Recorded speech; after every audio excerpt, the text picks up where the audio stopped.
Hello and welcome to the Blue Monday podcast. This is a special show wrapping up our 6th season as a podcast and Ipswich Town's 2021 campaign. Joining me tonight is pod stalwart Joe Fairs, and also joining us who made an appearance at the Christmas halfway point review, Andy Warren. Gentlemen, how are you? And we're all kind of a little bit sad because we should be joined by Graham Mack, but the technical demons have unfortunately defeated him. So we're saluting Graham digitally. We'll start with Andy. How are you? I gutted, I assume, because you're only here for Graham, aren't you? I was, yeah. He wore an elf hat, didn't he, at the last one of these? I was hoping for that again, but we couldn't get the job done. So I have to make do with just me, I'm afraid. That's fine. You are very sloppy seconds. I was going to say no. It's much better than that. So it's good to have you back. And I even created for people watching on YouTube like a special branded background, and then I realized that the way that it's placed means you can't see the East Anglia Daily Times logos anyway. There's a little N. So it's as good as useless anyway. So I will revert back to our non-branded McDonald's rip-off arches. Joe, how are you? Tell us about the Ipswich Town apparel that you are wearing this evening, because you teased us with the away shirt from this season with the new sponsor, and shorts and socks, dare I say it, for a brief second, but it's something different for us now. Yeah, I had the full kit on earlier because my children love to see the yellow socks in action, the outrageous third kit that we had that just seemed to work when it shouldn't. But now I've got the Wembley 2000 warm-up shirt, and as I was saying on the previous record, the punch sizing is huge. It's how we used to play in these kits, I do not know, especially when you see the material of them, especially the early core ones. They're like fleeces, but yeah, I think the quality of Adidas is slightly superior to what punch was, but we have lost the uniqueness of design. Could you imagine Adidas putting a red and blue quartered horse down the sleeve of a shirt? A Kappa rip-off? No, I suspect not. But I mean, that's what we've got to look forward to now, haven't we? You know, we're in the summer now, and this show is all about saying goodbye to the last season, which is not going to be one that goes down in the annals of ITFC history.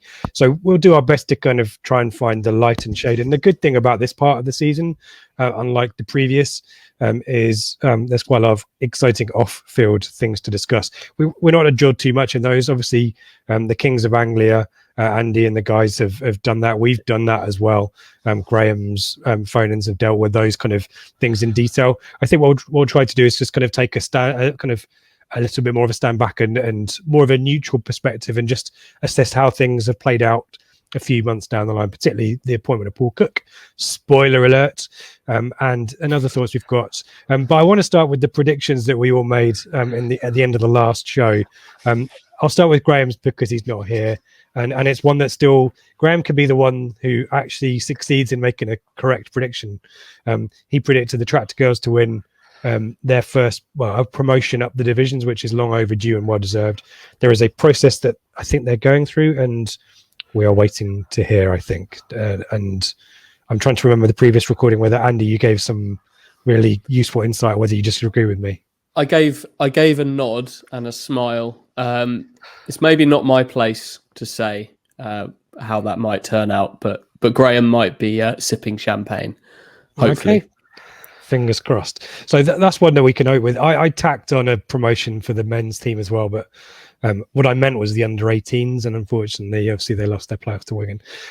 Joe's prediction was pretty good. Kieran Dyer to manage at least one match for the first team, and it was important that I clarified that on the pod.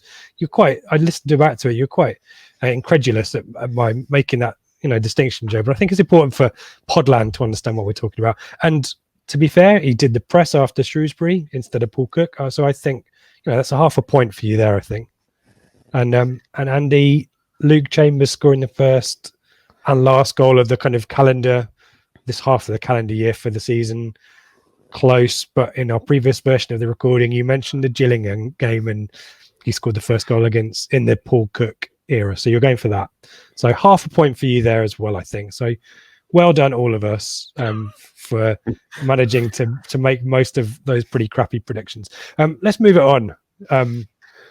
Andy, you look like you're about to take me to task on crappy predictions. No, I just assumed I'd made an even worse prediction than that. No. To be honest, not too I'm bad. happy with that. I thought I would have gone far too over the top and predicted some kind of glorious end to the season, which did not happen. And spoiler alert. Yeah, and I think I made the biggest fool of myself anyway. But let's we are in January. We have just come out of a pretty dismal December with fixtures cancelled left, right, and centre, including the Fleetwood game, which was due to be played on the 1st of January. So our first action, I think, is the Swindon game, is it? So we'll talk about that because I think you've got some ties to Swindon, haven't you, Andy? So we'll talk about that. But I think what I wanted to gather from you guys, obviously January is transfer windows opens up. 4 loans in the window, Andy. Luke Thomas, Josh Harrop, Troy Parrott, and Luke Matheson. What was your take on this policy of avoiding these kind of deals being reinstated? Was that a level of desperation? A little bit of that. I think it was a needs must as well. At this time, we got to remember the salary cap, the League One salary cap was still in place. Ipswich were right up against that, really, really tight up against it. So they got Janoy Danassian out on loan, which enabled them to bring some in. So yeah, it's going back to the loans, but realistically, they had so little room to manoeuvre in January. And we know that Paul Lambert wants bodies in January. Every January, he's talked about the cavalry coming and things like that. Ultimately, this cavalry didn't come over the hill and rescue anything, but he got the bodies that he wanted. They just didn't have the impact. They didn't deliver, did they? And Joe, in terms of the departures, I mean, there was a point where Elkin Baggott was linked with every decent Premier League team going. I think Leeds particularly were favoured there. Corey Ndaba left on loan to Ayr. I think Brett McGavin joined him shortly after. Idris El Mazouni joined Paul Hurst's Grimsby. Any thoughts on those? Andy's mentioned Danassian, but particularly those younger players who probably Elkin Baggott's it was a bit too soon for him at that point. But Ndaba, El Mazouni, would you have hoped they would have got a chance? Well, Ndaba I'd have hoped you'd have got a chance when we're going back to August, but by this time we had McGuinness, Chambers, Wolfenden, Wilson, Enciala there, that he just wasn't going to get a chance to play. So going out and getting football was the right thing for him. But it was the right thing to do, but I don't agree we should have been in that situation where he was going out on loan at that point. I think he should have been playing a role this season. The same with Idris El Mazouni, really. I think he's one that could have made a big impact here this season, especially when you saw the injuries that we ended up having. But the loan move was probably the best thing for him to get him away from it in the end, really. But I'd say none of the players made the impact expected. But when you look at the quality of players brought in, they should have made the impact. But by this point, the squad was in just such a muddle, and it felt like that long COVID break that we had sort of across the new year almost saved Paul Lambert's job again. COVID saved his job for the second time, because had the results dipped as they did in the subsequent games, when would we have got rid of him at that point? And would there be a chance that we'd have got rid of him and given Paul Cook as the manager that the owner wanted that transfer window to make a difference? And if we'd have done that, would Cook have done a better job? And would the Marcus Evans decided not to sell and we end up where we were? So there's a lot of sliding doors moments, I think, this season. Yep. Finally, a ball's kicked in anger against Swindon, and I think a lot of us were really happy to see the return of football, and it's a bit of a collapse in this one. I mean, there's obviously this freak goal. I mean, it's a brilliant goal from Twine, but Swindon really struggling at that point, and struggled after beating us as well. And Andy, this, you're kind of hoping that, as Joe said, the break has revitalised us, but it certainly did, and a pretty poor result to come back to, isn't it? Yeah, they looked sluggish, I thought, in that game from the start. There was a I don't know, a tiredness around everyone. Like you say, Scott Twine scored that sensational goal. They didn't handle, was it the winger, Diang Jayasimi, at all well that day. He ran at he ran at fullbacks and caused real trouble. Second half, they brought, I think Downs and Norwood came on at half time in that and injected a little bit of life, but too late really. The left back they picked up from Brentford was Thompson was his debut. I think they gave 2 or 3 debuts that day, didn't they? And they outplayed. Was that on Sky? Wasn't it? Yeah, outplayed on TV again. And Swindon's season ends in relegation, so that was kind of certainly a freak result for them, and it just starts the ball rolling on the kind of anti-Lambert sentiment. Lambert has been quite active at this point in talking about it's morally wrong to be playing football during COVID. He's obviously been struck down with it quite badly, but there's a bit of respite with a scrappy win at Burton, but normal services resumed when we lose to Peterborough, who even missed a penalty. And Paul Lambert comes out after that and says he couldn't fault any of the players for their performances. And this is when Blue Action start to kick into gear. I mean, their target is Evans, but with us a focus on sacking Lambert. And previously, the Southwest Supporters Branch have written an open letter calling for Lambert to go. So the pressure is building. And then we get this Sunderland match where, again, we're on Sky. And within a few minutes, Caden Jackson's sent off, and it's another 1-0 defeat. Are you feeling that at this point, guys, the next defeat is the one that he goes? Or, Andy, I guess you kind of, did you feel that anything was imminent at this stage? This was the kind of time where we were talking daily about whether the time was right to call for it ourselves on the front page of the paper, which we were getting pressure to do. We talked about that nearly every day around this time. I remember. I think we probably did actually. I think it was after the Peterborough game that we did. I think from memory, the loss at home to Peterborough, that we actually did that, or maybe it was Sunderland. But yeah, it's not great, is it? At this point, you're getting to the point where you're going into games feeling sort of an inevitability about the defeat, and then it comes, and then you can just see that things are sliding one way, and you can see the season sliding away at this point as well. And you're wondering at what point that season needs to have something done to it to kind of shock it into life. And we all knew what that big change could be. But like you say, it's another month until it actually happens. Joe, the criticism of Evans kind of ratchets up, and then midway through the month, I think it's just after the Peterborough defeat, but before Sunderland, Evans comes out and probably backs Lambert again. And the pressure now is on both of them, isn't it? And, I've written to the club, I think at least once and maybe twice at this point. I think you'd done similar. It just felt an utterly helpless situation, didn't it? Yeah, it was obvious to anybody who was watching the games, who knew anything about the mood around the club, that there was no way that season under Paul Lambert was going to end in promotion.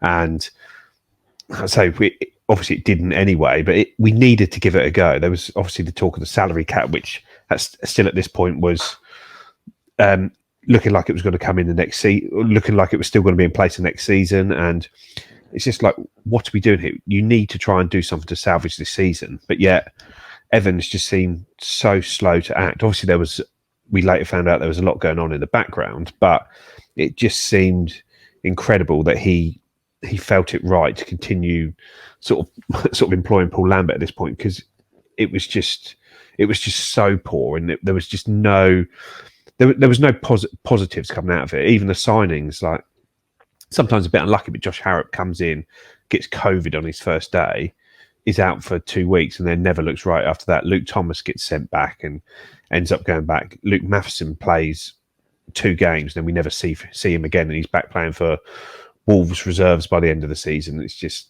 I say, it's just how much more could the fan base take? And it was just getting to the stage where it's normally season ticket renewals, and it's like, well, what is going to happen? Because no one's going to renew their season ticket as things stand at the moment on the back of COVID. It just seemed the club takes obviously when I talk about the club, I'm talking about the club under Marcus Evans. It's like they take such a lazy attitude to trying to market itself on things like that. And it's like if the season ticket numbers were down, they'd have just blamed COVID as to why, not taking any responsibility that it's actually the fact that it's being run terribly and we're going nowhere.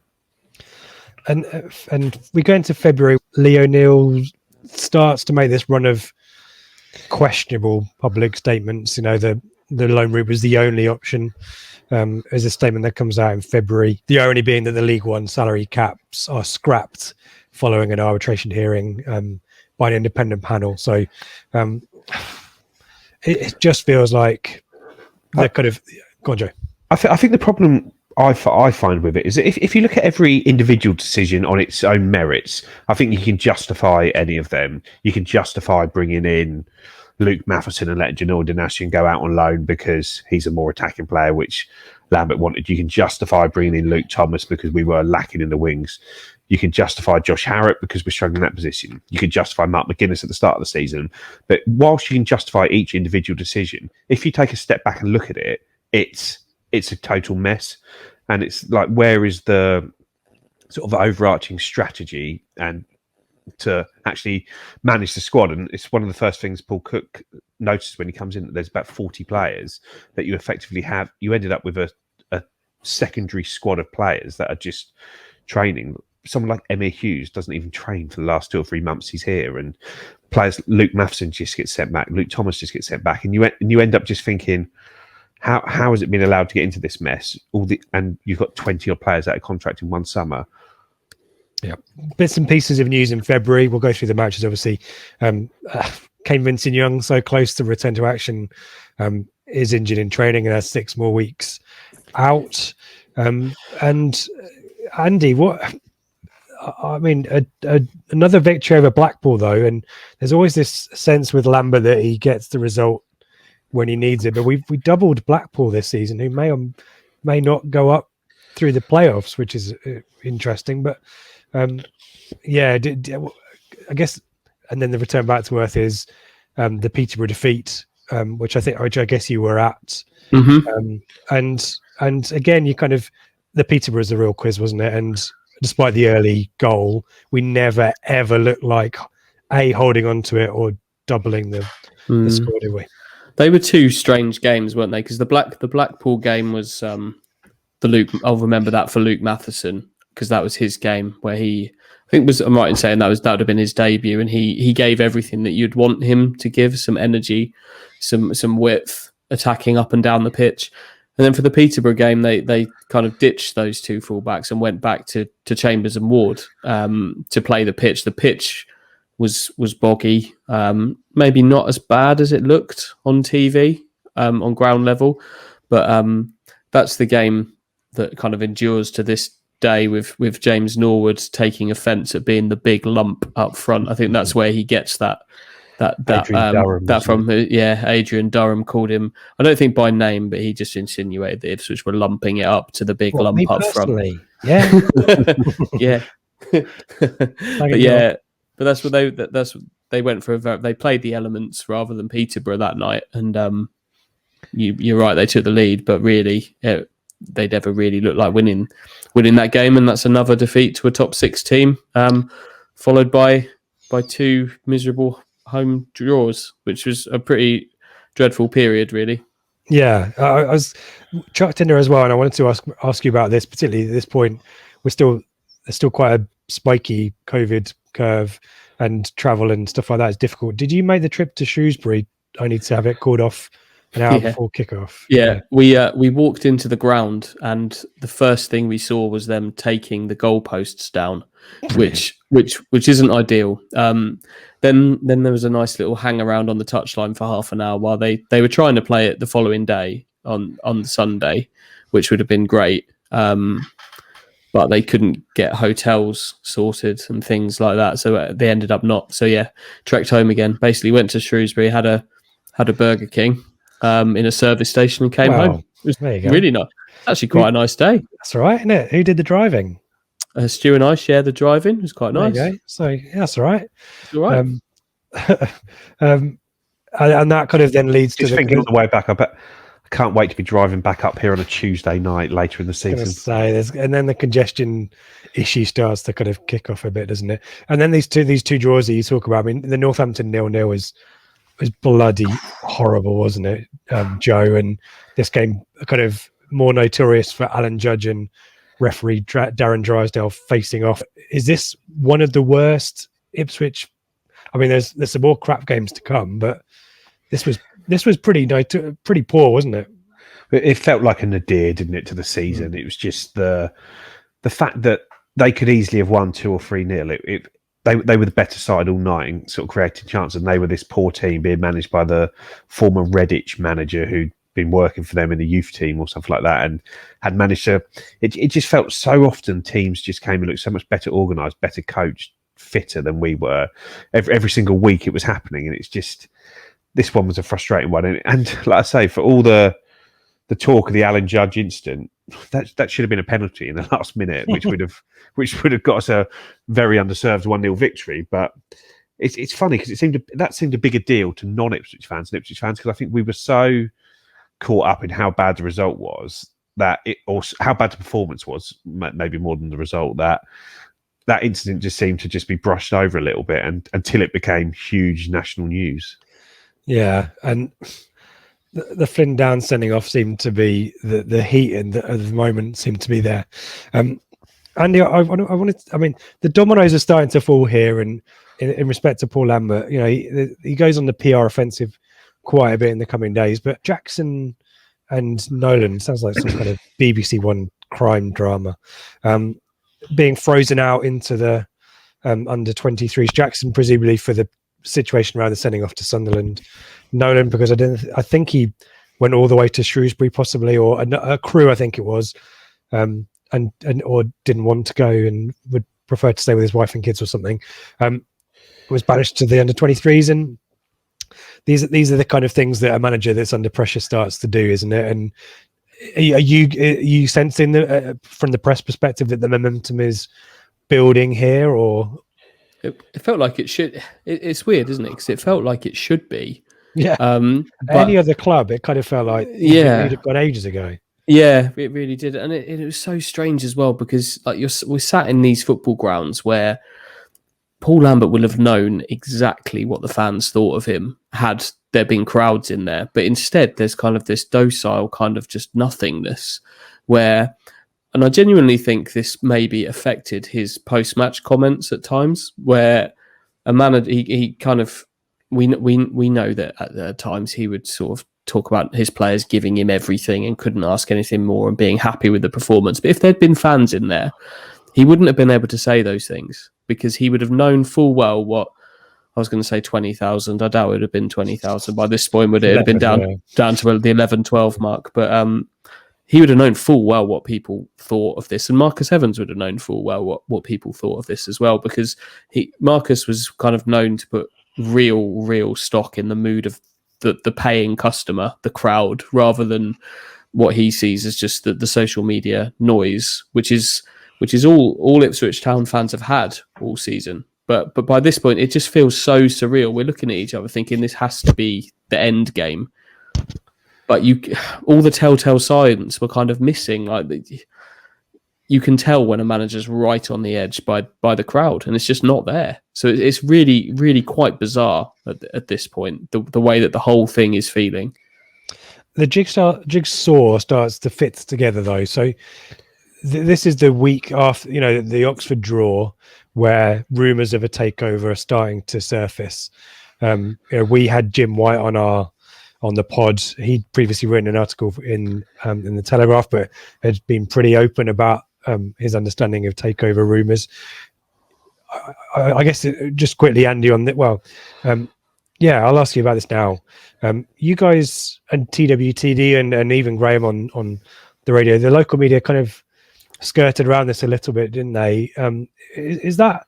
Can you explain that to us from kind of our perspective? Because obviously shows like Blue Monday and other podcasts out there, we don't really have a kind of a local relationship with the club to kind of maintain, and also standards or whatever to have to follow it in terms of confidentiality or anything like that.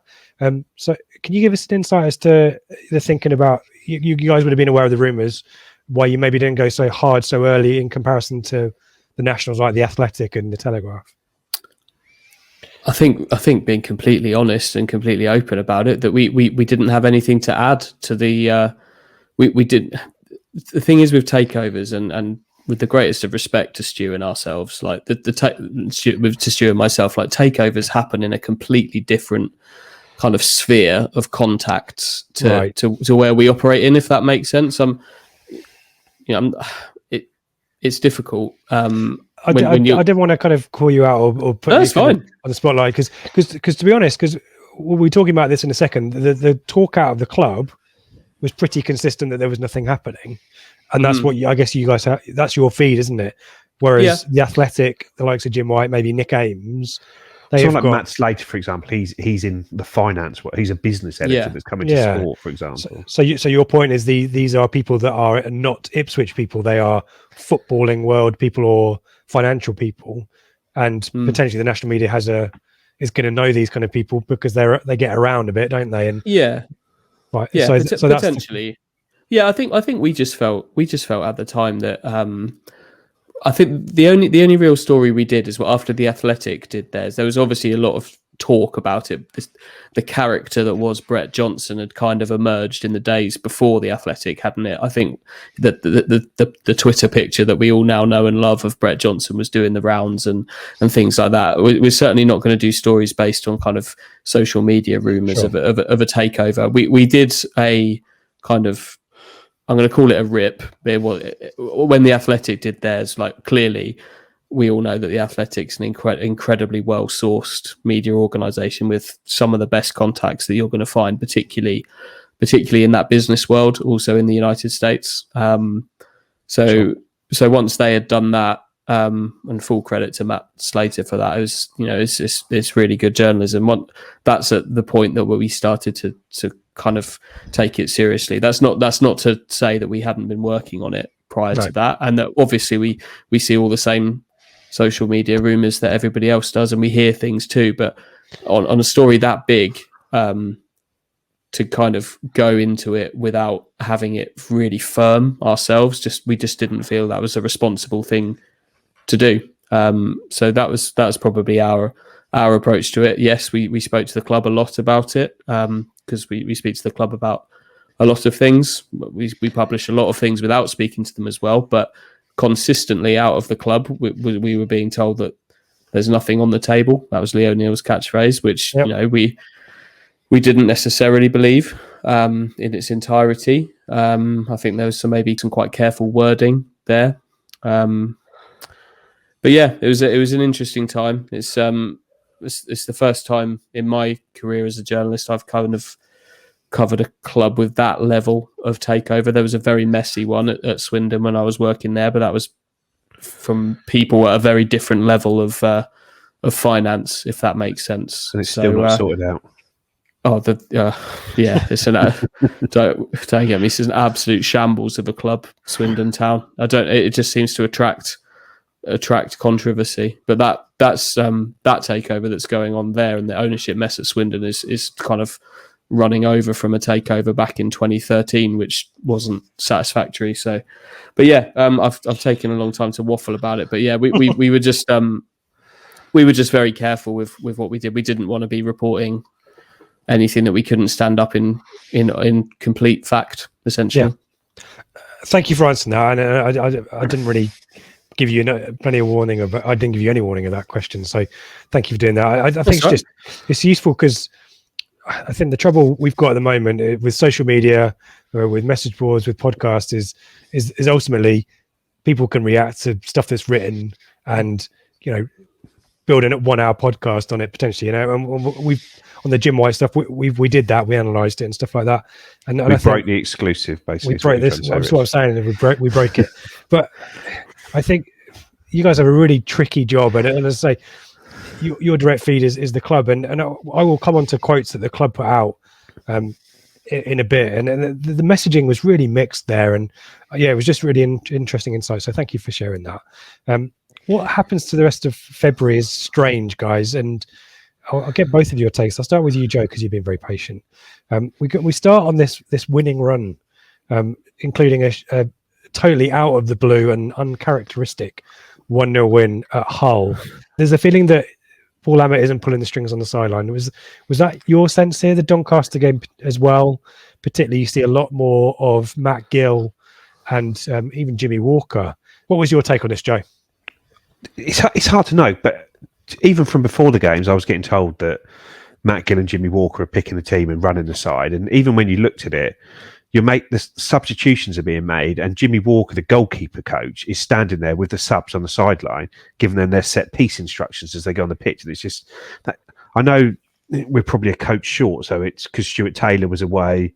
I think because he had a family bereavement, he was up in Scotland. So I'm sure there was an element of needing to muck in, but it seemed incredibly strange to see a goalkeeper coach taking such a prominent role on the footballing side of things, on the outfield side of things as well, and he was playing a key role there. And then this was at the time when Lambert was making the strange comments to the press about sort of going on Talk Sport and the lights, talking about a lack of structure, and the club needs more structure, and talking about Celtic and Borussia Dortmund as sort of, I don't know, was he expecting us to have the sort of same structure as them? But he would never really, when pressed on it, he would then go sort of to the line of, I'm only here to talk about the game.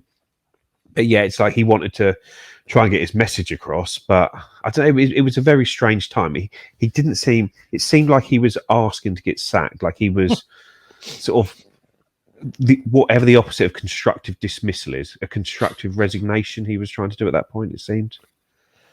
Andy, any thoughts on, I mean, even the Oxford game, I seem to recall primarily seeing Gill and Walker on the touchline.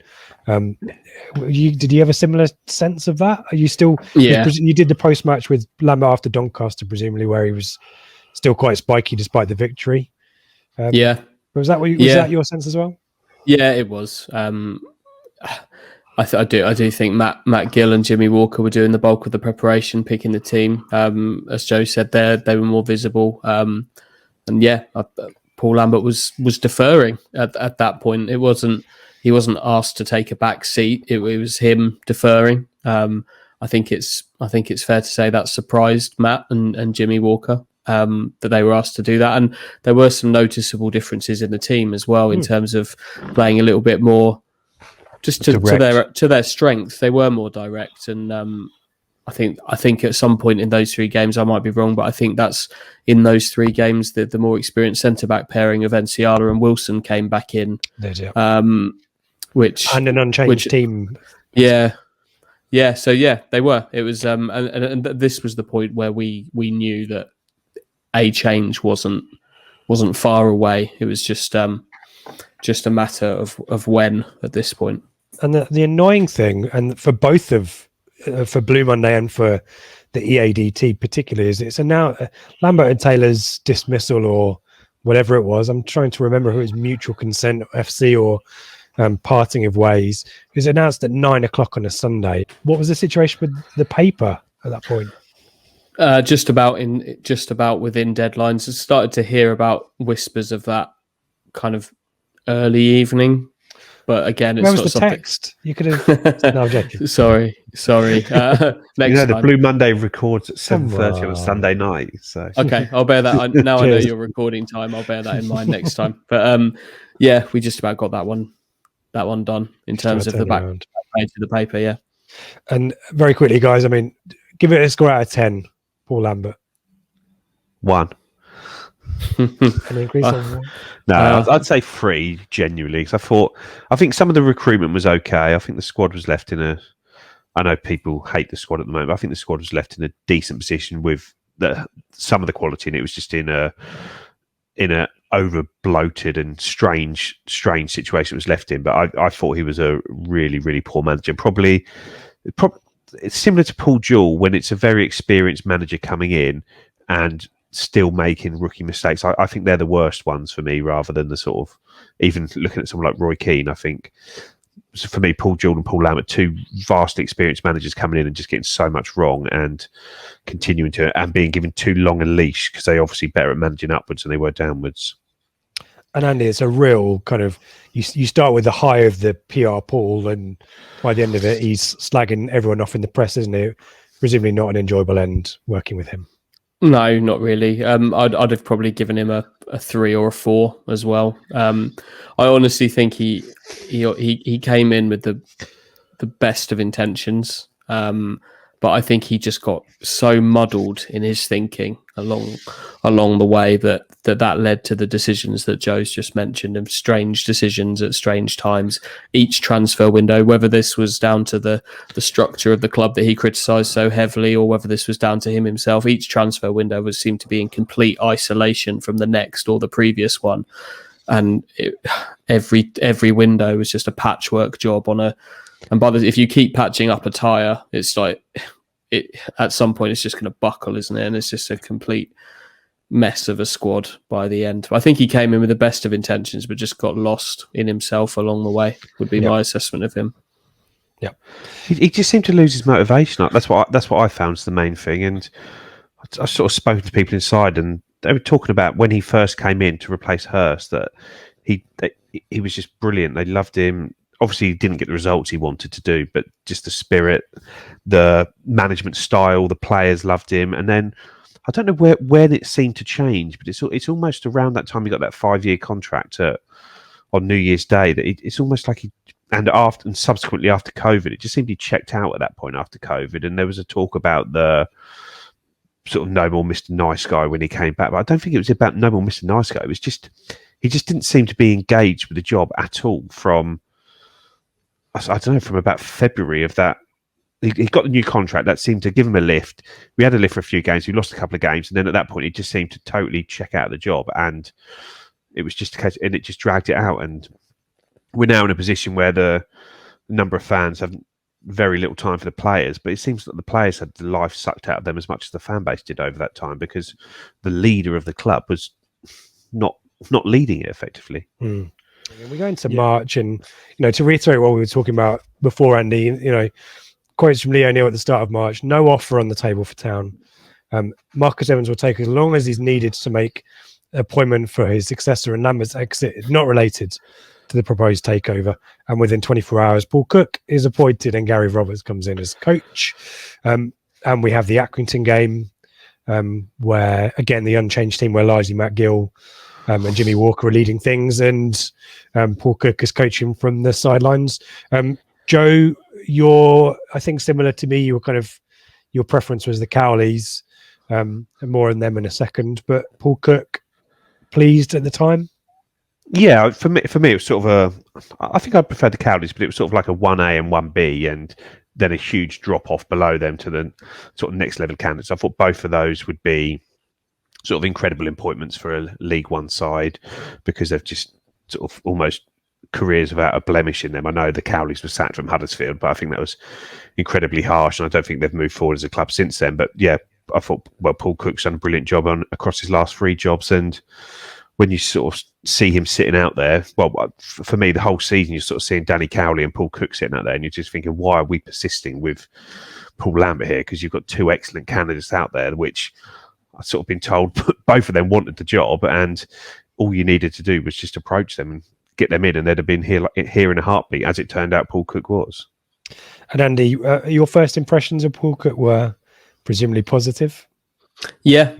In terms of Paul Cook, the same conversation. I think it was in March of 2019, which ultimately resulted in us reporting that Ipswich were going to sign James Norwood a few months later. We reported that in that March. That same conversation with a contact I had then, I was told that the next manager of Ipswich Town would be Paul Cook. So he's kind of someone that I've been keeping an eye on for 2 years until this ultimately happened, and it genuinely was a Marcus Evans appointment. I know we've obviously had a takeover since then and things, but it was genuinely a Marcus Evans man. There's a relationship there that goes back years, and first impressions were great. Same as Joe, you see Paul Cook and Danny Cowley quite often on the same TV sofa together all season long.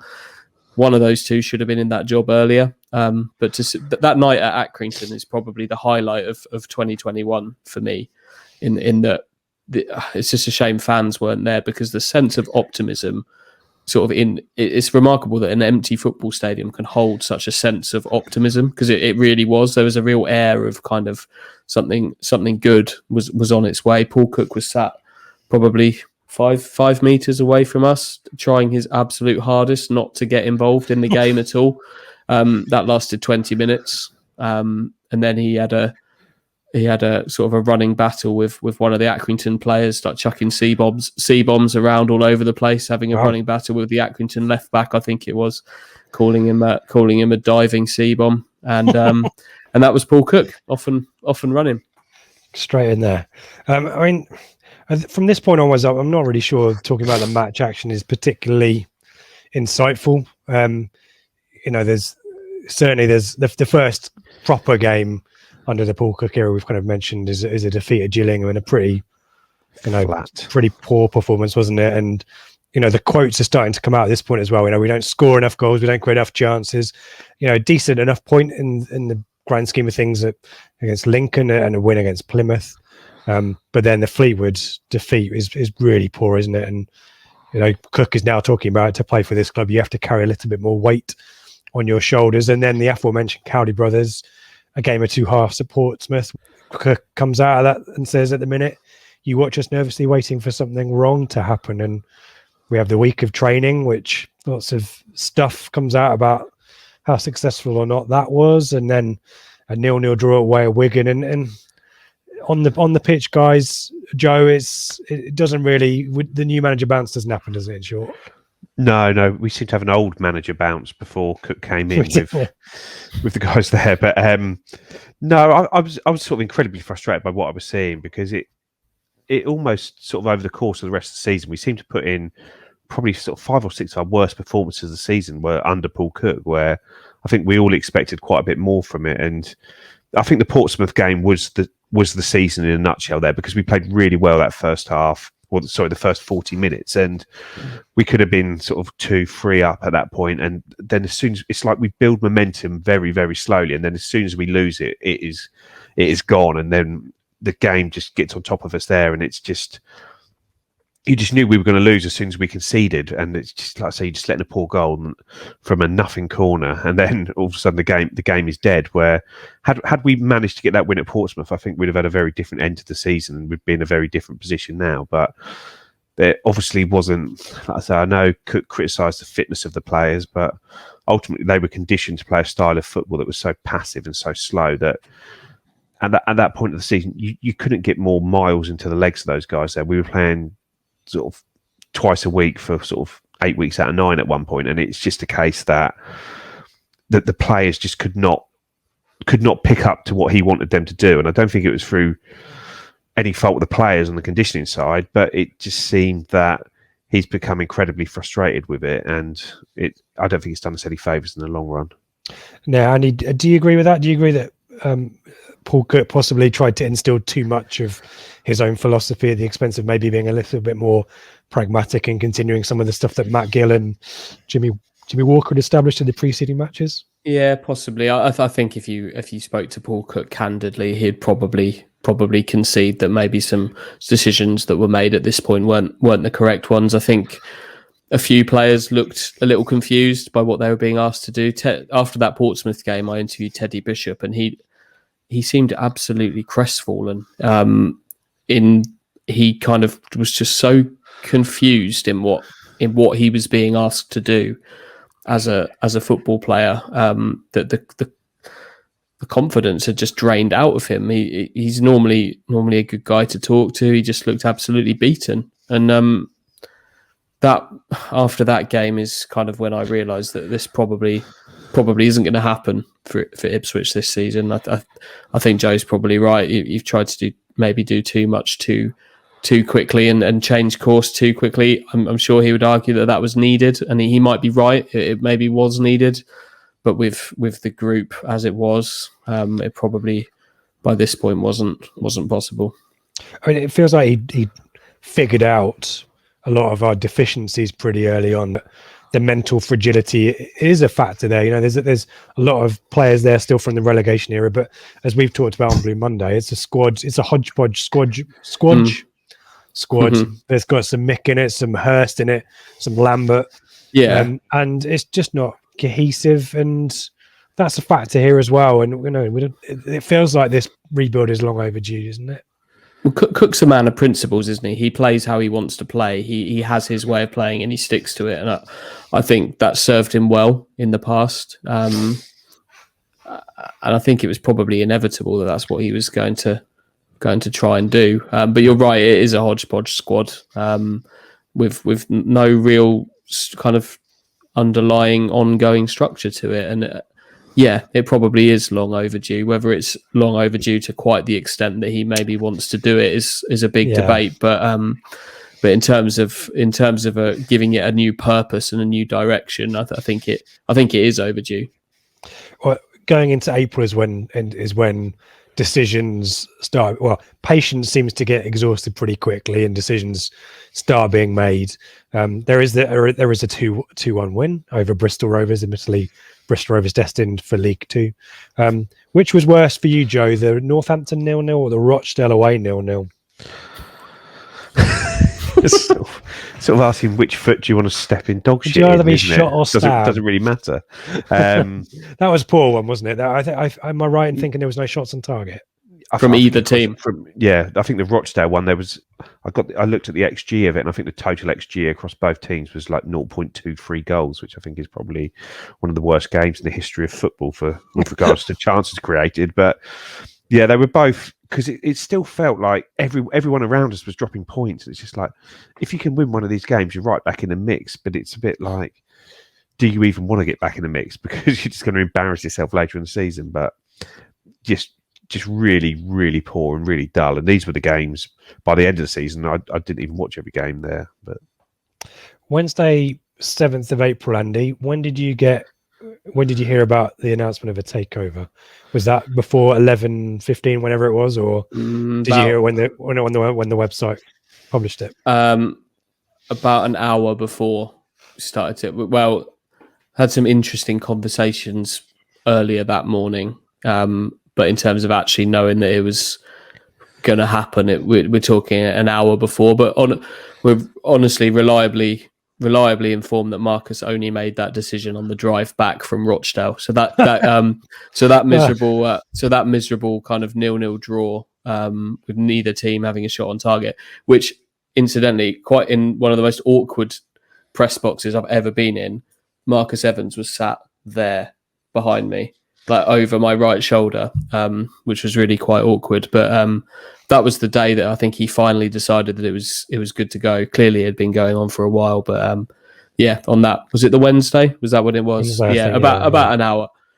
I think if anything sums up the Marcus Evans era at Ipswich Town, it's still having a big takeover agreed, £40 million sale, debt being written off, and deciding on a whim whether to do it or not on the back of a 0-0 draw at Rochdale.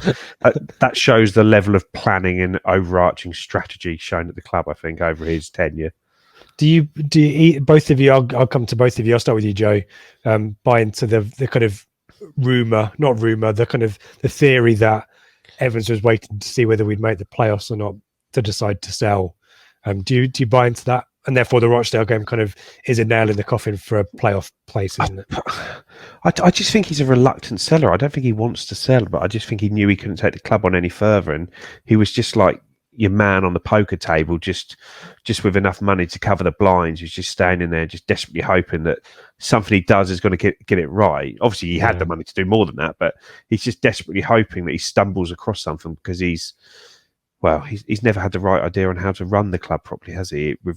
Sadly, you look at the owners that have come in, and with the appointment of Mark Ashton and the people around him, it's like they've shown more aptitude to getting the right people in to run the football club from day one than Marcus Evans has shown in 13 years. Yeah, Andy, do you subscribe to that theory, or was there more strategy involved in that? I think there's probably an element of that clearly if they could have fluked their way to the Championship, he doesn't want to be seeing somebody else at Wembley kind of celebrating a playoff victory. He doesn't want to sell. What he really wanted was investment in terms of potentially the Americans investing in the club, but him still having much more control than he did. But I think that became apparent to him quite some time prior that actually that's not really what they were in for. And I think the Americans probably realised that the door was open for a bit more. He was a really reluctant seller because he liked owning a football club.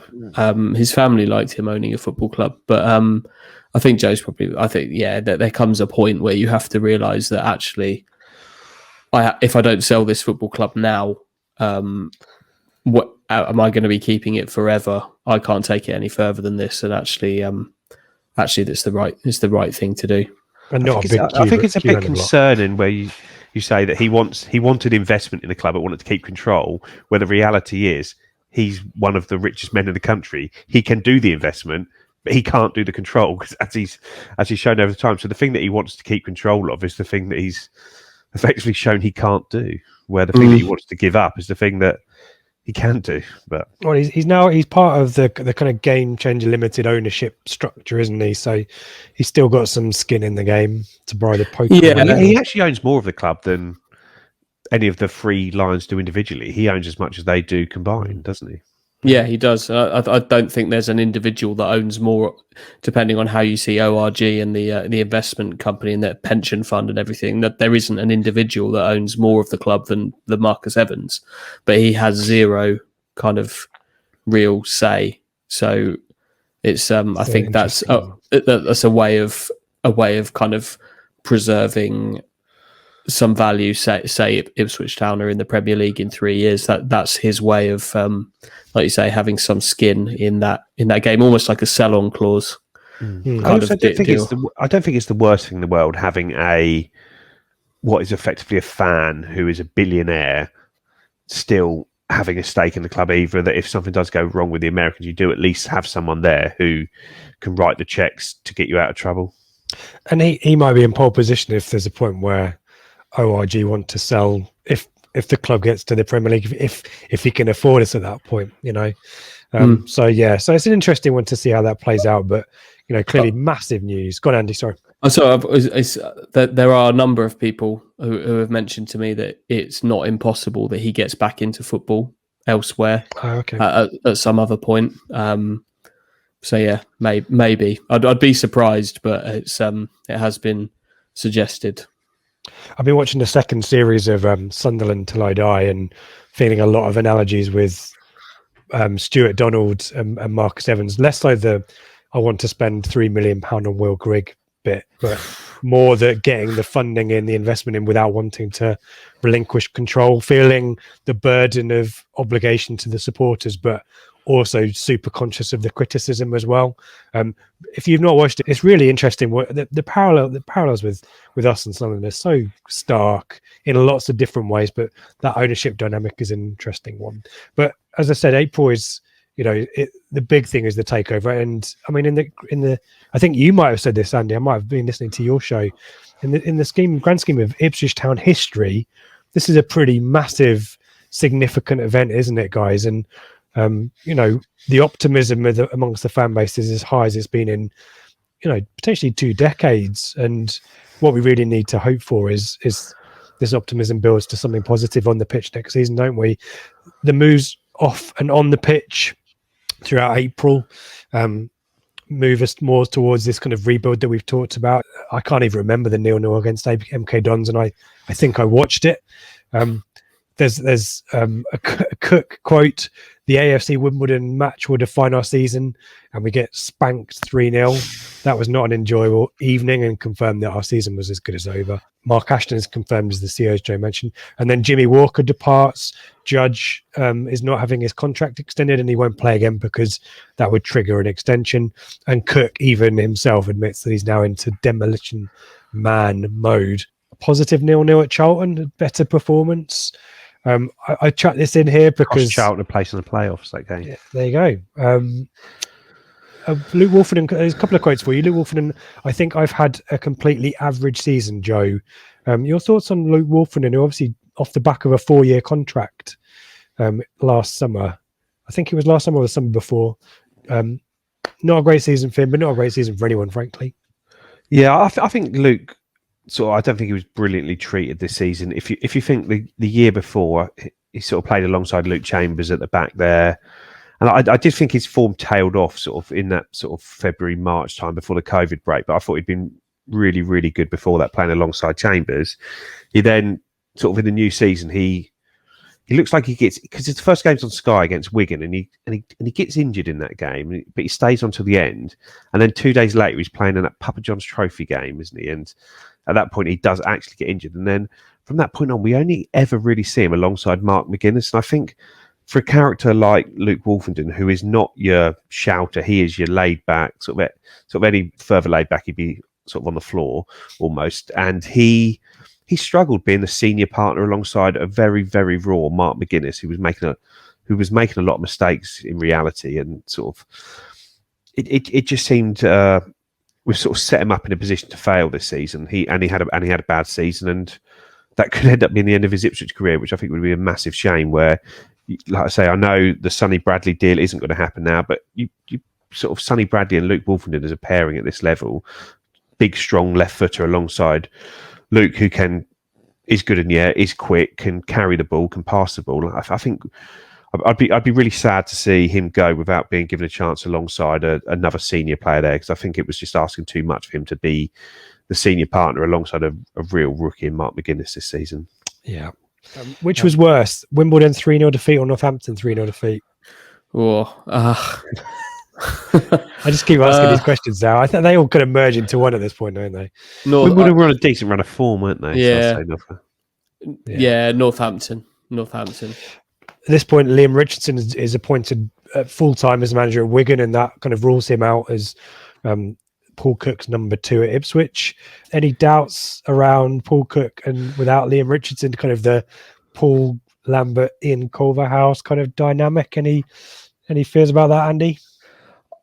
I think that the experience of Lambert and Culverhouse has maybe overplayed in people's minds what Liam Richardson might have been to Paul Cook.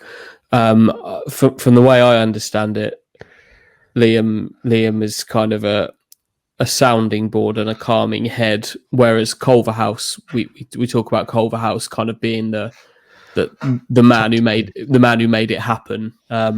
So I don't think Paul Cook isn't kind of missing his football philosophy. I think he's missing a trusted advisor and a trusted friend, and it's absolutely a blow that he's not coming. But I don't think it's quite the same as kind of the Lambert Culverhouse dynamic. Okay. You can relax. Yeah, I think so. Look, we can never really get into these, can we? Because how many times does this get discussed about managers being nothing without their assistant? It's like the only evidence for it really is kind of what happens on the pitch. So I'm not too concerned about it. I do not know who he's going to get in as his assistant. Do you think he will get one? Well, I don't know where one's going to emerge from. Or fit? Yeah, it's Gary Roberts is clearly came as kind of as a sounding board, as a mate, and someone who he sees as getting into coaching. Jeffers is interesting in itself. We'll see. Maybe someone emerges. But when you've had an assistant manager like Liam Richardson for so many years, there's not going to be just another assistant waiting to kind of suddenly be that man. But Paul Cook's a man who knows what he wants. Yeah. I'm not sure he'll necessarily. Maybe someone has to emerge organically from the Jeffers Roberts axis to kind of become that man. I'm conscious that I might spoil the office here for Joe, the American office, but he needs to have his outdoors adventure, auditioned for that was for Michael Scott's replacement, but this is for to be the number 2, the assistant to the regional manager. Walk over hot coals or get in the sumo suits and have a wrestle. Have you got that far yet, Joe? No, I haven't. So thanks for that again. Spoiler. That's about 3 of those. To me, it just seems a concern that it's interesting when you listen to Mick Mills talking on sort of Radio Suffolk postgame. I'm sure Andy doesn't hear these because he's working, but he's talking about needing an assistant manager, a person who is a good coach that can set up your training session, that the manager can just say, oh, I want to do a bit on shape today, and the assistant's there going to get the whole thing going, get the players engaged, get them training, and he can just walk along and make his tweaks and not have to be there. Everyone, and I do worry that we haven't got a coach with experience of training senior players. And whenever you listen to sort of podcasts like Under the Cosh or ones like that, and they talk about managers and assistants and coaches, they always tell you that if the coaches aren't on it, they know within about 30 seconds, and they've lost respect at that point. And so Gary Roberts, these aren't coaches that are used to putting on sessions. And I don't know if either of you guys have done it, but even if you're sort of helping out your mate coach a kids team, if you can't engage people, if you're sitting there putting cones down and things, you need to get these short, sharp sessions going on. And that's especially true with first team footballers who are used to it. And like I say, that's what Matt Gill could do, and I assume that's what Liam Richardson was doing for Paul Cook. And sort of how is that side of it going to work? That's the worry for me. Paul Cook can't do everything, and he's the only one who's experienced enough to do so at the moment. I think Matt Gill's a real shame. Obviously, he ends up moving on just before the final game of the season, I think it was. But he's a coach that the players respect and the players liked. He's a good guy. I struggle to see that anybody could kind of not get on with him, and he's a good coach. I think if a new assistant doesn't arrive, I think that could be seen as a real shame that he wasn't kept around. But managers want their own people, and I suppose if you're having a clear out, that can extend to the backroom staff, can't it? But we'll see. Hopefully, Matt gets fixed up soon because he's a good guy and a good coach. But I do worry that might be seen as a bit of a mistake, just kind of throwing someone of good experience in the bin. And Joe will no doubt say similar when we start talking about players being released in a few minutes' time. I mean, the month of April concludes with the first half, possibly the worst performance from one of my teams in my whole managerial career. I didn't even think it was that bad, that game. Yeah, I was going to say which is worse, the 0-0 at Northampton, the 0-0 at Rochdale, or the 0-0 against Wimbledon. I can't even remember them now. There was some doubt about Paul Cook's future. There was a lot of really strong Twitter rumours that Paul Cook wasn't happy with the Mark Ashton and the takeover situation. He has to come out and reiterate that he's part of the future, which I guess is reassuring. And then we have probably the highlight of the season on the field is the under-18s defeating Sheffield United in extra time in a really entertaining FA Youth Cup match. And their reward is a tie against Liverpool. We spoke about that one, Joe, but a good year for Adam Ate. Yeah, no, really good. And sort of, I say it's just a shame that we're still at Category 2 as an academy when you see yesterday Birmingham and Nottingham Forest move up to Category 1. And it's just that games programme we're in at the moment, it's just getting weaker and weaker. I think over the last 3 years, you've lost Leeds, Crystal Palace, Burnley, Birmingham, Sheffield United. And Nottingham Forest today. It's just you do think hopefully that the new owners realise that that's somewhere where we need to get up to, or we are just going to get left behind there. And when you see the crop of players that we've got, it would be a real shame to leave them behind. And sort of everything I hear coming out of the club is that the under-16s, as in the first year scholars going up into it this year, are a crop that sort of one of the best that the club have had since. The one I hear compared to is the sort of what is effectively been sort of Flynn Downs, Andre Dazelle, Ben Morris, Luke Wolfen, Tristan Nydam that year. Or Jack Lancaster in that lot. So effectively, every player that's come through the academy effectively has come through in that 1 year, and now that's what people see that first year coming as. Yeah. Well, maybe Marcus Evans will do that bit of influence because he was always positive on the academy, wasn't he? Albeit he couldn't really get us to Category 1. Into May, there's a victory away at Swindon. Which had been a long time coming. 2 goals, like buses. And then we start getting some jiggery poker in terms of appointments, with Andy Rolls confirmed as Director of Performance. These sound like made up names, David. Shrewsbury, there's a 0-0 and a dislocated shoulder and a bad miss for Vincent Young. Dyer on the press, and he's quite blunt and comes across really well, actually. Did you speak to Dyer after Shrewsbury, Andy? Yeah. He came across really well. He did, yeah. He knew what he wanted to say, didn't he? Mm-hmm. And everybody there that night were kind of from a Shrewsbury perspective, were were falling over themselves at seeing Kieran Dyer, ex-England international World Cup player, but were just so surprised to hear him speak like that, because he just doesn't. People still think of Kieran Dyer as being the guy that had a fight with Lee Bowyer, his own teammate, and he's so much more than that. Like he's a complex character. He's an interesting guy, but he's really quite thoughtful with his football. He knows football, and he's, by all accounts, a really good coach. The young players all have really enjoyed. There he is. Have you got one of those for everyone? Not quite everyone.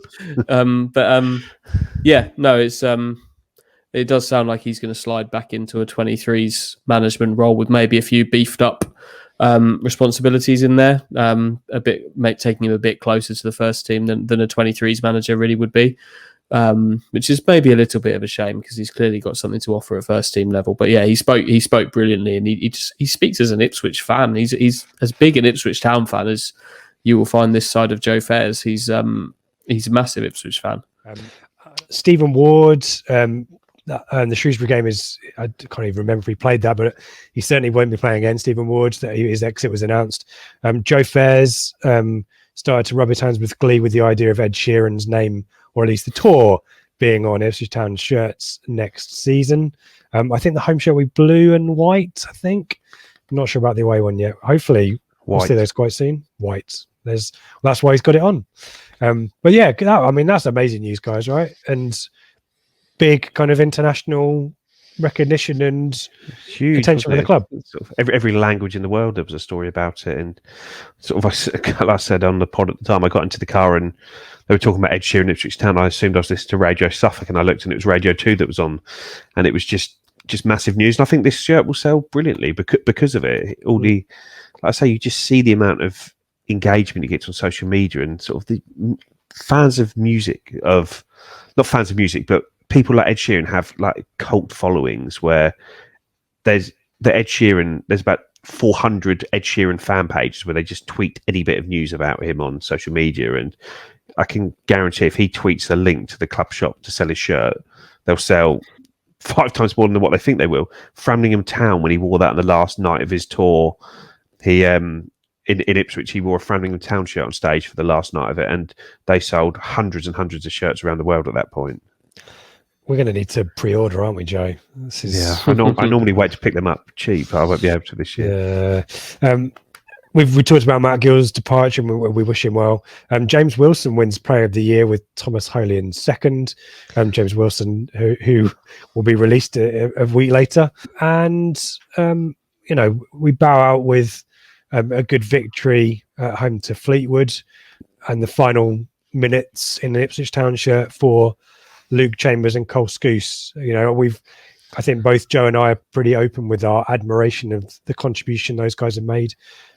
Your impression, your kind of dealings with them, Andy, over the last few years, how have you found them as people and as footballers? I don't think you can knock what they've given to the football club as people. You certainly can't. And I also think they're kind of unfairly cast as kind of being top of the bill I think in a piece that Stu wrote, he described it as being sort of a tiresome blame game. And they, just through being present for so long, are kind of the first names that you come to when you talk about the blame game for how Ipswich Town are a mid-table League One side now. I think that's hugely overplayed. I think Cole Skew said it best himself in his kind of farewell interview. If you look at what my teammates think of me and what my managers have thought of me, that could tell you a story, and they've all picked them. Obviously, Cole's been injured significantly in the final season, but Luke's been first name on the first choice really for almost all of his Ipswich career. I don't think you can really knock what they've given in terms of longevity. It's just a shame that they have been part of some bad Ipswich teams that have been sliding backwards, and B, ultimately leave kind of through the back door in an empty football stadium. By all accounts, like Luke was the first to have left the dressing room after that Fleetwood game. He's gone in his car. Whereas really he should have been applauded off that day and had his family there to watch and things like that, because he's given so much of his life to the club. they'll be the first to accept that they will be critiqued as football players. I think they're happy with that. It's part of the job. But in terms of what they gave off the pitch, I think they've been really, really good servants to the football club, who will be missed in many ways. Yeah, I totally agree. Carl Scouse yesterday, when we on the day we record this, has signed a 2-year deal for Cole U, with sounds like of you, Tim, being a coach there at some point, and Lou Chambers linked with Gillingham amongst others, and you never know, he might end up at Cole U with his mate Carl Scouse as well. But coincidence, Joe, that a week or two after Chambers' departure is announced, the club do an advert on the website looking for families to provide a home to academy youngsters. That we'd spoken about that in the past, but that's the kind of stuff that people don't even consider when they think of Lou Chambers. Was, how many people did he have? Was it 7 academy players at one point? I think 6. They normally have 5 or 6. Yeah, in on Chambers Manor, whatever it was. But he took his responsibilities as a captain on and off the pitch. He wasn't a shouter on the pitch, but he was a lead by example. He was representing the values of the club really well, and took those duties really seriously, didn't he? Yeah, and I think you'll struggle to find anyone inside the club who has ever played with him that has a bad word to say about him and I think so much gets lost in the fact that they've been good players the whole time as well, that they've been in the team on merit. I think even this season, when you look at things, if you were naming the top 4 or 5 players, it's still Luke Chambers in there playing out of position at right back when he's 35 years old, being told to bomb up and down, and he's still been one of our better players this season. I think they've just been, obviously Scouse hasn't played as much recently, but they've just been let down effectively by the recruitment around them and the sort of the weakening of the squad and of the team, and they seem to bear the brunt for that. But I say they're players that we miss, and it's a shame that we just haven't got any good senior players in that 30, 31, 32 range, which is what has let us down, I think, over the last 2 or 3 years. Let's wrap the season up. Obviously, some players released and comments in the press. You guys, you're exclusive about players being told they can move on. It's going to be a real summer of change, isn't it? Even the likes of Gerard Nash, Dave Bowman yesterday leaving, Andy Costin coming in as head of sports science, John Ashton as a fitness coach for the first team. You've got Francis Jeffers and Ian Craney coming in. You're going to have to do a lot of introductions. First proper day of press, aren't you, Andy? Yeah, it's a culture reset, isn't it? It's a change. It's it's going to be strange. There'll be people that turn up to Portman Road, hopefully turning up to Portman Road in August, who they could even name an 11 of players that nobody has seen play for Ipswich Town before. People like Stephen Ward have been and gone without anybody actually setting eyes on him. Same could be true of David Cornell. But yeah, there's going to be so much change.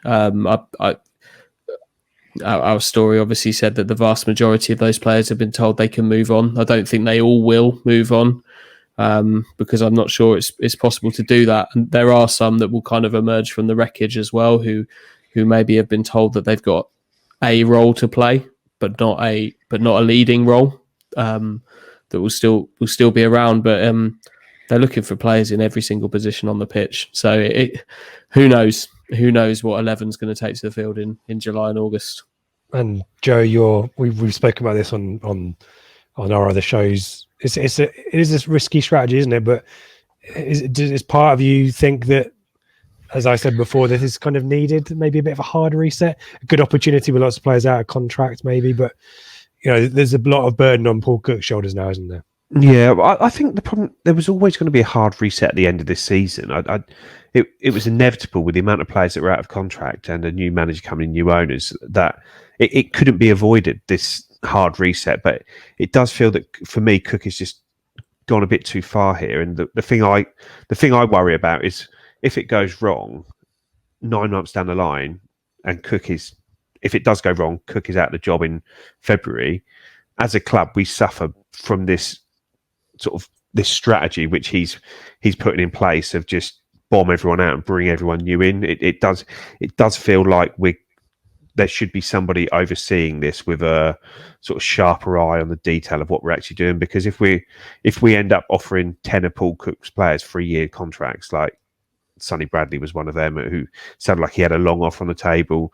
If you're Lee Evans from Wigan, people like that, if you end up offering a Paul Cook team 3-year contracts, get rid of everyone we've got, and we end up where he's struggling, what happens then? We end up we then put ourselves in a really, really difficult position as a club, and Paul Cook will walk away from the mess that he's created, being paid sort of very handsomely to do so, and go on and just say, wasn't my fault, new owners came in, I couldn't do anything with it. And we've been crying out for a structure, and it feels like a structure's being put in place, but on the flip side, it feels that there's still a manager with too much say and sway over what's going on in the first team for me.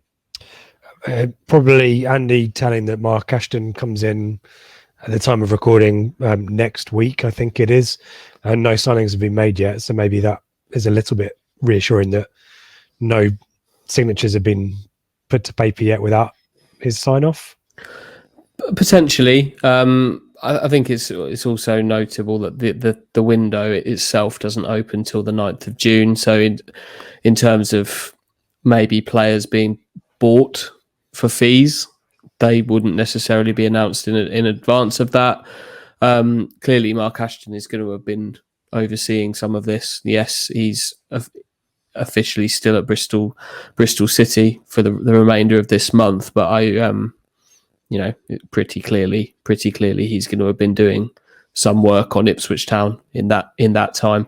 But the thing that really intrigues me here is the kind of the Paul Cook, Mark Ashton axis here, whereas I think Paul Cook has obviously come into Ipswich under Marcus Evans, where the manager is king, but there's almost two kings now. It fascinates me to see how that would work, because Mark Ashton has been said to have kind of such a big role in recruitment at Bristol City, whereas everything we were hearing about recruitment here is that Paul Cook was very hands-on with that. There was talk of even his own kind of recruitment people coming and being involved in the club, which they're kind of at odds with each other, those two approaches. So it'll be very interesting to see how they dovetail and work together, and that's going to be the key. I think how they do work together will be the key over whether this works or not. Kind of 3 questions to sum up. We've talked about Player of the Year being James Wilson. Joe, Andy, any alternatives for you? I think Joey probably asked you, and you said Andre Dezelle, didn't you? Yeah, I voted for Andre Dezelle, but I think it could have been probably Andre Dezelle, or I thought Teddy Bishop had a good season coming back from injury. I thought he did well through the sort of big chunk of it until the sort of very end of it. For me, James Wilson played well when he played, but didn't play enough for me to be a contender for the award. Again, like I say, Luke James had a decent season at the back. Thomas Holy kept a lot of clean sheets without really ever convincing. If James Norwood was fit for 5-10 more games, he'd have probably scored 15 goals this season, and that would have been enough for us to get in the playoffs. It's one where whoever wins, it doesn't really matter in a season like that, does it? Because Andy, who did your secret vote go to? I didn't cast a vote, but I did write on our website who I thought it should be, so I should probably go with that. I gave it to Toto Nsiala purely on a kind of a basis of achievement versus expectation. Because when he got shipped off to Bolton back in January of last year, he was done, wasn't he? He looked for all the world that he was completely done at Ipswich. I enjoyed watching the partnership of Nsiala and Wilson play. I think they complemented each other quite well. The team did well when they played. It's a very basic, rudimentary way of looking at it, but if you kind of extrapolate the points that Ipswich won with those two at the heart of defence over a 46-game season, they'd have finished third. But I think that's even more basic than using points per game to decide things. But it does illustrate a little bit of a point. I'd have given it to Toto, I think, because I just enjoyed watching him improve over the season. what a rise from the bottom of the Andy Warren power rankings to player of the season. Oh, they're dead, mate. The power rankings far too time consuming, and nobody read them, so they're consigned to the bin. Oh, Joe seemingly did. So there you go. And we as a Blue Monday team, we did player ratings in November and player ratings in May, and Toto's stats increased by 0.33 from 6 in November. So an improvement there. Our high scoring defender was James Wilson across the board, somewhere between 6 and 8. 7. That's how maths works, isn't it? But otherwise it's 5.67s and 5.17s and 5.6s and 4.67. Not a great, I mean, not a vintage year for player of the year. The keepers, Holy, how many clean sheets did Holy have? Was it 16 clean sheets in the league? I think it was. And he's got a record of almost like 1 in 2 clean sheets since he signed for us. He's got only, despite your campaign to oust him as number 1, your campaign of hate, Rich, he has been he's kept the ball out of his net more often than he's let it in. 16 League One clean sheets, yeah, and 36 one games. And we only scored him a 6, and including myself.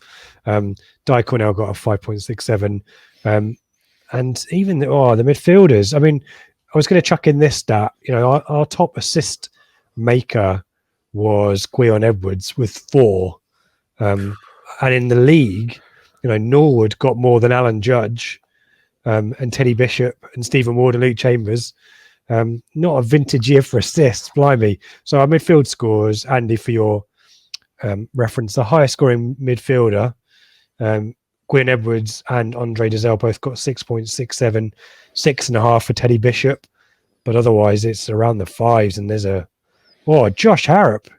3.67, Josh Harrop. Oh, that shot at Swindon. I don't know if that's my moment of the season or the lowest point of the season but the camera work for that is out of this world. To follow the ball all the way out of the ground, every bounce before it dropped over that fence. Yeah, it's just amazing how many opportunities Harrop continued to get over the last few weeks of the season, because he literally did nothing, did he, after he signed for us? I think he was unlucky that he came in, got COVID. He just did not get going at all, and I think he was seen as a player that could make a real difference down here. Alan Judge has got 5.83, and he had a good. I thought Judge played all right, to be fair, especially sort of post Christmas. I thought he did well for us, and it was never for lack of trying, but he just struggled in a poorly functioning team at that point. Norwood, Troy Parrott got a 6. James Norwood got a 6.33. But otherwise, everyone is pretty lousy. 4.33 for Caden Jackson, 4.83 for Freddie Sears, 5 for Ollie Hawkins, a 5.67 for Aaron Drynan. It's not a good season in an attacking sense for anyone, is it? Any dispute of those scores, Andy? I think. No, I can't argue with those. No, I think the thing that sums it up is when you look at the sort of, I had to update the Football Manager history section recently, and it's just like Aaron Drynan, 1 goal in 15, Keenan Bennett's 1 goal in 21 league games, Freddie Sears 2 in 20, Caden Jackson 1 in 20, Ollie Hawkins 1 in 20. It's just incredible how poor the goal records are of our attacking players. Well, then with worst and best moments, as I said, I'll try and provide some light. Worst moment of the season, guys. Joe? God, where'd you start? No,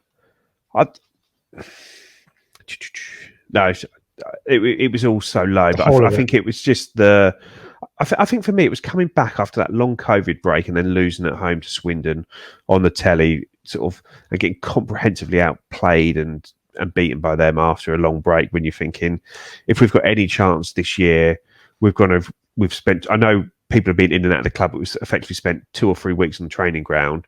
What have we come up with to go into the sort of back half of the season, see if we can make them sort of go with this? And the answer was nothing. A tiddly score. Andy, worst moment for you? Aside from turning up at Shrewsbury and seeing them take the goal down. The burger, though, became the best moment, surely. Yeah, we did have to wait quite a long time for that. And the services weren't great. The Fleetwood away game could not have been a more miserable experience, all in all. They just lacked everything in every department that night. And Fleetwood will away in particular will always remind me of the kind of the incident where Joey Barton questioned Ipswich's mentality that time back in the first season and whether it was built on solid foundations. So to walk we reacted pretty well to that criticism though. So yeah. Joey Barton, another of football's deep thinkers who was bang on the money. But every time I walk into that ground, I think of that. And it was another night where it was pretty clear that any promotion hope was once again built on sand. Miserable. Best moment then. Let's end with that. Joe, your best moment of the season.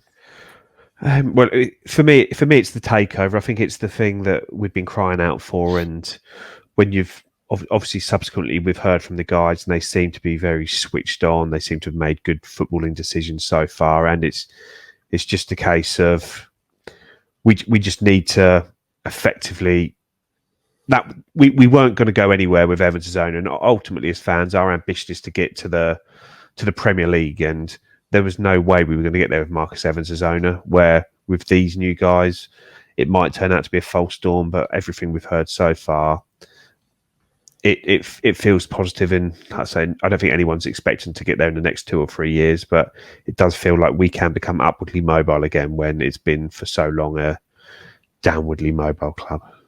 Andy? I can't disagree with that, really. That's what I've got scribbled down on my notepad. Yeah.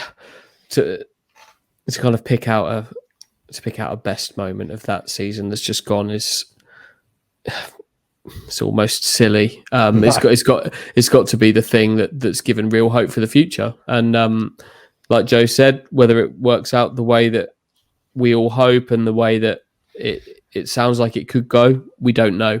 But it has given hope again, and that hope just seemed to be fading with every year that passed. The hope was just vanishing, and to have a chance at doing something new is exciting. So it's just to know that we'll be going into next season feeling that excitement, regardless of what happens this summer. There'll be an excitement on the first day of the next season, when hopefully there'll be a decent amount of fans back inside whichever football ground the supercomputer decrees that Ipswich Town will begin their promotion campaign at. It's got to be that. You know, it does feel as though sort of every negative thing that's happened has led us to where we are, and sort of what Andy was saying earlier about Marcus Evans finally deciding on the way back from Rochdale that he was going to go through with the sale. It's almost like, had Lambert got things a little bit more right and we'd been in the top 6, would this have happened? Probably not. And it almost needed to go as badly as it has done for us to get to where we are. So you have to appreciate the job Paul Lambert's done in that respect. So that's my main compliment for him. He did so badly that we were able to get a new owner in. So if you want the rainbow, you got to follow the rain. Do you know he said that? But sometimes you do need to hit rock bottom, don't you, to come up, and it does feel like we got there. We did. So let's end on that note. Guys, thank you so much for your contribution there. We fought through some technical demons and started a little bit later. So a good old chunky discussion, but some really useful insights, really interesting stuff. So thank you both for that. Joe, where can we find you on the Twitter? At Joe Fairs. And your ITFC Academy at ITFC_Academy? Yeah, that's it, yeah. It's a bit quiet on there at the moment, to be fair. Just looking forward to the scholars being announced. So yeah, keep an eye on that via Joe's account there. Andy, tell us about Kings of Anglia. You can find us. You can find us on all the normal normal podcast apps. We've got quite a nice little series on there of kind of fringy kind of takeover stuff.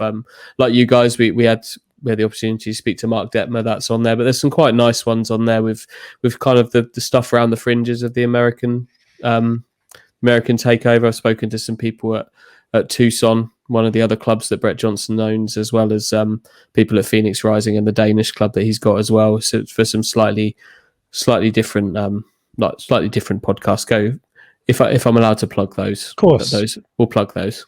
Let's do. Yeah, go and give your support to the Kings of Anglia, and and some good context and wider perspective on the guys at the Three Lions. So very much endorse that. once again, guys, thank you so much, particularly for bearing with the technical stuff, but also ploughing through not a peak season in our history, and hopefully better to come. And keep an eye on our channel. Plenty more stuff coming over the season, off season. We'll react to as much stuff as we can. I think Joe and I certainly will talk about new strips at some point. Hopefully we'll chat to someone at some point from the new ownership team, or maybe somewhere else at the club, or an ex-player. We'll find someone like that and do stuff there. So keep tuned on our channels and subscribe and all that jazz. And what I will say is, here's to next season, guys. Thanks for watching or listening to the Blue Monday podcast. And thanks to those of you who have kindly supported the channel via Acast or YouTube donations. You can follow us at the usual places on social media, and don't forget to subscribe so that you get our new shows first.